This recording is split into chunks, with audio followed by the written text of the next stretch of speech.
Hello everyone, मैं परवेश मान आपके अपने यूट्यूब चैनल ओयू क्लास पर आप सबको स्वागत करता हूं।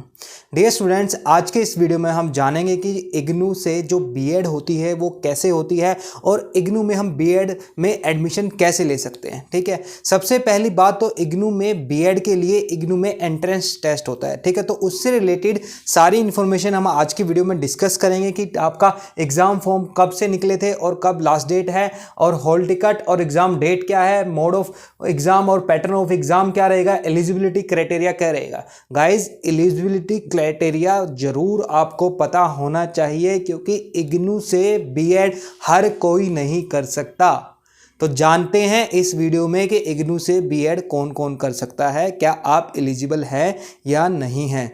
ये वीडियो ज़रूरी क्यों है, क्योंकि आप बिना वीडियो अगर देखे अगर फॉर्म भर दोगे इग्नू का तो इग्नू की जो एग्ज़ाम फीस इग्नू ले रहा है 1000 रुपीज़ वो आपके वेस्ट हो सकते हैं। ठीक है, तो उस पैसे को वेस्ट ना करें, वीडियो देख लें और अच्छे से समझ लें कि आप एलिजिबल हैं या नहीं है, क्योंकि इग्नू वो 1000 रुपीज़ आपके किसी भी केस में रिफंड नहीं करेगा। ठीक है, तो चलिए स्टार्ट करते हैं। तो डियर स्टूडेंट, सबसे पहले हम डिस्कस करते हैं। हमने जो सबसे पहला पॉइंट लिखा है, क्या लिखा है, entrance exam form. Yes, IGNOU B Ed के लिए एंट्रेंस एग्जाम कंडक्ट कराता है। ठीक है, 23 मार्च से आपके फॉर्म आउट हो चुके हैं। ठीक है, काफ़ी बच्चों को पता है, जिन बच्चों को नहीं पता है वो इस वीडियो में देख के अच्छे से उनको पता लग जाएगा। ठीक है, तो जिसकी लास्ट डेट आपकी क्या है, 17 अप्रैल है। ठीक है, तो जिस भी बच्चे को अप्लाई करना है इग्नू से बीएड करने के लिए वो एंट्रेंस एग्ज़ाम का फॉर्म फिल कर सकता है। ध्यान रहे, आपको ये एंट्रेंस फॉर्म का फिल करना है, ये एडमिशन फॉर्म नहीं है। मतलब आपको ये फॉर्म फिल करने से एडमिशन नहीं मिलेगा। एडमिशन के लिए आपको पहले क्या करना पड़ेगा, एंट्रेंस टेस्ट देना पड़ेगा। ठीक है, तो एंट्रेंस टेस्ट देने के लिए आपको ऑनलाइन फॉर्म फिल करना पड़ेगा। आप इग्नू की वेबसाइट पर जाकर ऑनलाइन फॉर्म फिल कर सकते हैं। ठीक है, लिंक मैं डिस्क्रिप्शन में दे दूंगा, वहां पर आप क्लिक करेंगे तो आप अपना ऑनलाइन फॉर्म फिल कर सकते हैं।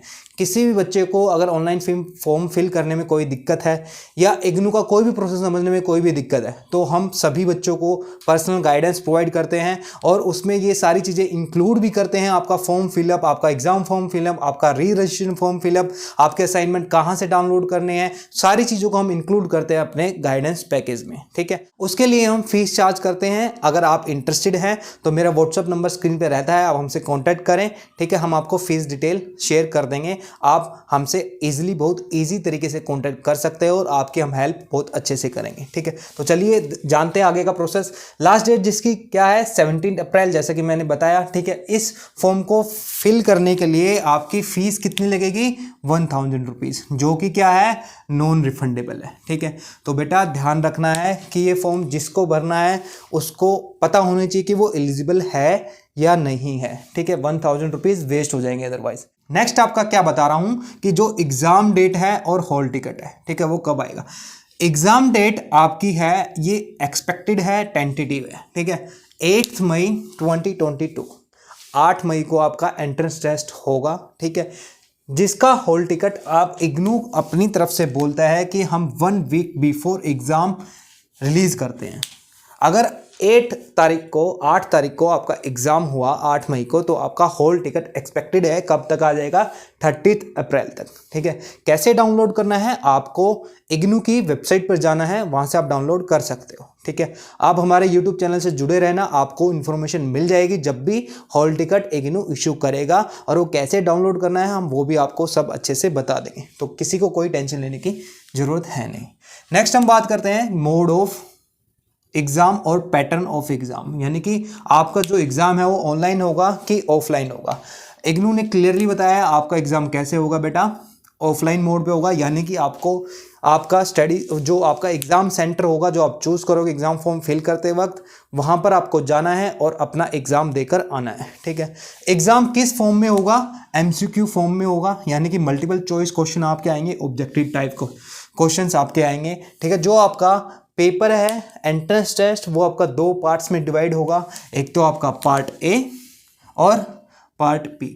ठीक है, पार्ट ए में आपके 4 सेक्शंस होंगे। ठीक है, जो आपका जनरल पेपर होता है इंग्लिश, रीजनिंग, जनरल अवेयरनेस और टीचिंग एप्टीट्यूड, ये 4 आपके उसमें भाग होंगे। ठीक है। नेक्स्ट आपका पार्ट बी जो है, पार्ट बी में आपका सब्जेक्ट जो भी आपका सब्जेक्ट होगा, 5 डिसिप्लिन में आपको बीएड ऑफर करता है इग्नू। ठीक है। उन 5 सब्जेक्ट्स में से आपको एक सब्जेक्ट चूज करना है, उसमें ही आपको अपना एंट्रेंस टेस्ट जो आपका आएगा एग्जाम पेपर वो आपको अटेम्प्ट करना होगा। ठीक है। तो ये आपका एग्जाम पैटर्न था। किसी को फिर भी कोई दिक्कत हो तो कमेंट कर सकता है, कोई दिक्कत वाली बात नहीं। ठीक है।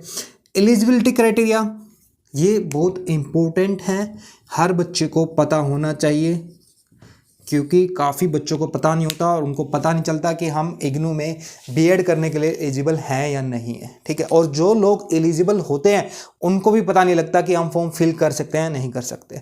तो सिंपल से स्टेप्स हैं, ये आपको देखने हैं, ये आपको समझने हैं कि आप एलिजिबिलिटी क्राइटेरिया क्या है। सबसे पहले हम बात करते हैं कि आपका जो एलिजिबिलिटी क्राइटेरिया है इग्नू ने 2 पार्ट्स में डिवाइड किया है, ए पार्ट और बी पार्ट। ठीक है। यानी कि ये भी आपके पास होना चाहिए, ठीक है, और ये भी आपके पास होना चाहिए। दोनों ए और बी दोनों पार्ट में आप एलिजिबल होने चाहिए, तभी आप अप्लाई कर सकते हो। सबसे पहले हम बात करते हैं ए पार्ट की। ए पार्ट में क्या बोल रहा है बेटा, जो आपका यूजी एंड पीजी है। यूजी पीजी समझते हो, मतलब अंडर ग्रेजुएट या फिर पोस्ट ग्रेजुएट। ठीक है। आप अगर अंडर ग्रेजुएट हैं तो आपके अंडर ग्रेजुएट में कितने % मार्क्स होने चाहिए, 50% आपके मार्क्स होने चाहिए अंडर ग्रेजुएट में। ठीक है।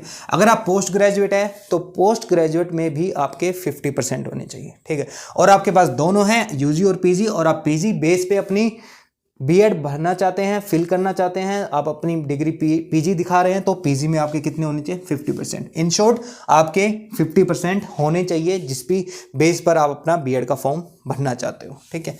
दूसरा, अगर आपके पास यूजी पीजी नहीं है, आपके पास बीटेक डिग्री है। ठीक है। और बीटेक डिग्री भी स्पेसिफिक डिग्री होनी चाहिए इग्नू में अप्लाई करने के लिए। ठीक है। यानी कि आपके पास बीटेक डिग्री क्या होनी चाहिए, साइंस एंड मैथ्स में स्पेशलाइजेशन होनी चाहिए, तभी आप बीएड के लिए इग्नू में अप्लाई कर सकते हो, अदरवाइज नहीं कर सकते। ठीक है।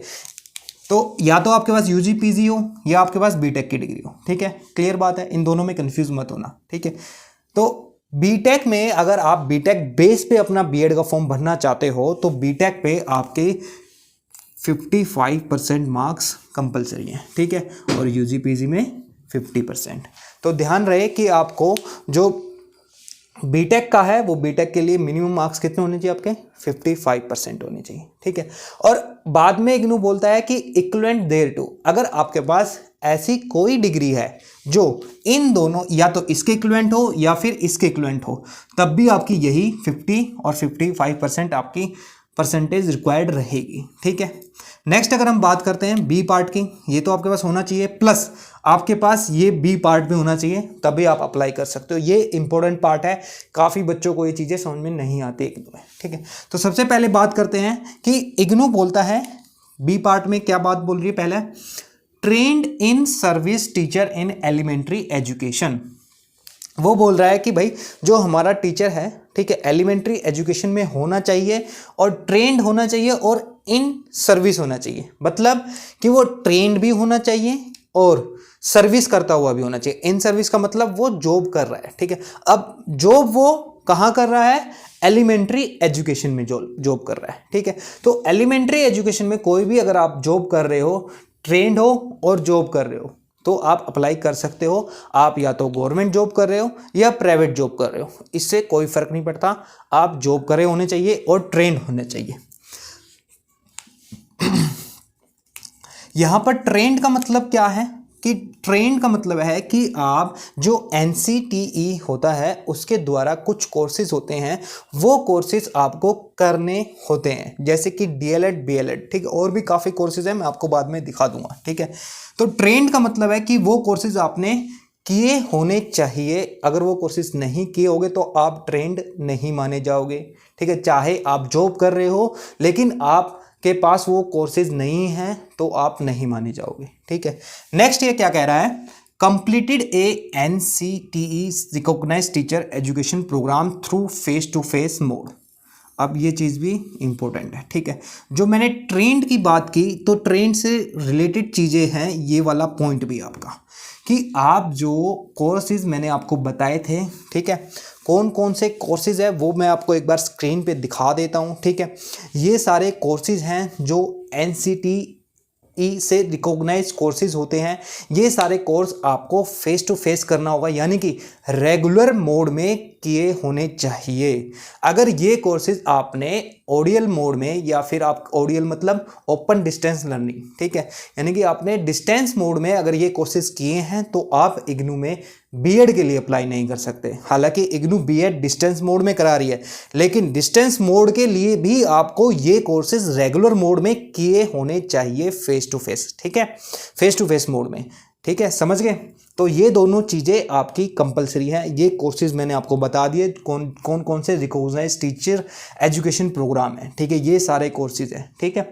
उसके बाद हम चलते हैं, ये तो आपका हो गया, ठीक है, ये आपकी क्वालिफिकेशन है A और B, ठीक है, किसके लिए एलिजिबिलिटी है, किसके लिए एंट्रेंस एग्जाम का फॉर्म फिल करने के लिए, बीएड में एडमिशन लेने के लिए, ये आपके पास होनी चाहिए, ठीक है।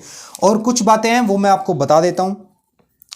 दूसरा, इन्होंने बताया कि 5% आपको रिलैक्सेशन मिलेगी, ठीक है। किस में रिलैक्सेशन मिलेगी? जो ये 50% और 55% आपकी रिक्वायरमेंट है, इसमें आपको 5% रिलैक्सेशन मिल जाएगी अगर आप SC ST OBC कैटेगरी से। OBC कैटेगरी वही होनी चाहिए जो नॉन क्रिमिनली रेयर कोई हो और सेंट्रल लिस्ट में रजिस्टर्ड हो, और किसी OBC को नहीं मिलेगी, क्योंकि OBC में स्टेट लिस्ट वाले भी होते हैं, उनको नहीं मिलेगी, सेंट्रल लिस्ट वालों को मिलेगी, और वो भी किन को मिलेगी? जो नॉन क्रिमिनल लेयर वाले होंगे, ठीक है। तो ये आपके तीनों कैटेगरी को आपको रिलैक्सेशन मिलेगा। अगर आप इसमें फॉलो करते हो तो आपके 45% होंगे, अगर इसमें फॉलो करते हो तो 50% आप मिनिमम आपकी रिक्वायरमेंट रहेगी, ठीक है। नेक्स्ट ये बताता है कि अगर आपके अपने कोई मास्टर डिग्री की है, कोई भी डिग्री मास्टर यानी कि पोस्ट ग्रेजुएट की है, ठीक है, awarded without A first degree is not accepted. मतलब कि अगर आपने कोई भी पोस्ट ग्रेजुएट या मास्टर डिग्री की है और फर्स्ट डिग्री नहीं की है, यहाँ पर फर्स्ट डिग्री का मतलब क्या है बच्चा? फर्स्ट डिग्री का मतलब है अगर आपने without UG undergraduate course, ठीक है, without undergraduate course, without bachelor course आपने कोई मास्टर डिग्री की है, तो वो अगर आपको आपके पास वो है तो उस बेसिस पे आप एलिजिबल नहीं माने जाओगे। क्लियर बात है, ठीक है। तो ये आपकी एलिजिबिलिटी थी बीएड में एडमिशन लेने के लिए, फॉर्म फिलअप करने के लिए, ठीक है। अब कुछ चीज़ें और मैं बता देता हूँ आपको कि बस ये आपको ध्यान रखना पड़ेगा कि आप पीजी पे ले रहे हो या यूजी पे ले रहे हो या बीटेक पे ले रहे हो, किसी भी कोई भी क्वालिफिकेशन पे अगर ले रहे हो, वो आपकी डिग्री क्वालिफाइड होनी चाहिए। मतलब कि आपका रिजल्ट अवेटेड नहीं होना चाहिए, डिक्लेयर होना चाहिए रिजल्ट आपका। आपके यानी कि ये फॉर्म कब निकला था बेटा? 23 मार्च 2022 को बीएड का फॉर्म निकला था। तो इस डेट तक, इस डेट से पहले पहले आपका रिजल्ट आ जाना चाहिए। अगर इस डेट के बाद आपका रिजल्ट आता है तो आप एलिजिबल नहीं है। इस चीज़ का ध्यान रखें, रिजल्ट आपका डिक्लेयर माना जाना चाहिए, ठीक है, होना, मतलब कि रिजल्ट आपका डिक्लेयर होना चाहिए। आपके पास आपकी डिग्री या मार्कशीट होनी चाहिए, तभी आप अप्लाई कर सकते हो, अदरवाइज आप अप्लाई नहीं कर पाओगे। आपने अप्लाई कर भी दिया, आपने एग्जाम फॉर्म फिल भी कर दिया, आपने एग्जाम दे भी दिया, आप एग्जाम क्लियर भी हो गए, आप एडमिशन नहीं ले पाओगे, ठीक है। क्लियर बात है। तो ये था आपका एंट्रेंस टेस्ट का जो भी एलिजिबिलिटी थी एडमिशन के लिए, वो सारा क्राइटेरिया, ठीक है। और कुछ इंपॉर्टेंट बातें भी मैंने आपको बता दी है। फिर भी अगर आपको पूरी प्रॉपर गाइडेंस चाहिए तो आप हमसे कांटेक्ट कर सकते हो, जिसकी हम फीस चार्ज करते हैं, ठीक है। तो ये सारी चीज़ें आपको ध्यान रखनी है। और दूसरी बात, एक चीज़ और मैं आपको बता देता हूँ कि बीएड का जो आपका प्रोग्राम है, इसकी जो टोटल फीस रहेगी आपकी, ठीक है, अगर मान लो आप एलिजिबल हो, आपने टेस्ट दे दिया, आपने क्लियर कर लिया, आप क्वालिफाई हो, मेरिट लिस्ट आ गई, मेरिट लिस्ट के बाद आपका नंबर आ गया है, ठीक है, तो आपको 50,000 रुपीज़ पे करने होंगे पूरे प्रोग्राम के लिए, जो कि इग्नू की बीएड की फीस है फुल प्रोग्राम की। किसके लिए? फुल प्रोग्राम की। कौन से प्रोग्राम की? बीएड की, ठीक है। किसकी फीस है? इग्नू की। पहले आपको कौन सी फीस पे करनी है? 1000। बाद में जब आपका सब कुछ आप क्लियर हो जाओगे, आपको एडमिशन लेने जाना है, तो आपको कितनी फ़ीस पे करनी है? 55,000।